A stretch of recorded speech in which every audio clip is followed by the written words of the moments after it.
ఓ వ్యక్తి నాకు గ్లూట్స్లో ఫ్యాట్ తగ్గడానికి వర్కౌట్ చేయడానికి చెప్పమన్నాడు. మీరు గుర్తుపెట్టుకోవాల్సిన పాయింట్ ఏంటంటే అసలు ఒక్క పార్ట్ దగ్గర లేకపోతే బాడీలో ఫ్యాట్ తగ్గడానికి సపరేట్గా వర్కౌట్స్ అంటూ ఏం లేవు. ఒక పార్ట్ మజిల్ మీద టార్గెట్ అవ్వడానికి లేకపోతే మజిల్ పెరగడానికి వర్కౌట్స్ ఉన్నాయి, కానీ ఫ్యాట్ కరగడానికి అయితే సపరేట్గా వర్కౌట్స్ అంటూ లేవు. మీరు గుర్తుపెట్టుకోవాల్సింది ఏంటంటే ఫ్యాట్ కరగాలి అంటే మీరు క్యాలరీ డెఫిషియెంట్లో ఉండాలి.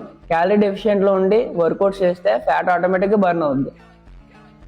మీరు క్వశ్చన్ ఎలాగ అడగాలంటే, ఇప్పుడు గ్లూట్స్ గురించి అడిగాడు కదా, గ్లూట్స్ మీద ఫోకస్ అయ్యే వర్కౌట్స్ ఏమైనా చెప్పండి, అది అడగాల్సిన క్వశ్చన్ అనమాట. మీ క్వశ్చన్ అదే అయితే వర్కౌట్స్ చెప్తాను పదండి. ఇదే మన ఫస్ట్ వేరియేషన్, దీని హిప్ థ్రస్ట్ అంటారు. ఈ వర్కౌట్ కంటూ సపరేట్గా మెషిన్స్ ఉంటాయి, లేకపోయినా సరే మనం ఈజీగా ఇన్స్టాల్ చేసుకోవచ్చు మన జిమ్లోనే. ఈ వర్కౌట్ చేస్తున్నప్పుడు ఈగో లిఫ్టింగ్ వెళ్లకుండా చాలా నెమ్మదిగా పర్ఫామ్ చేయాలి.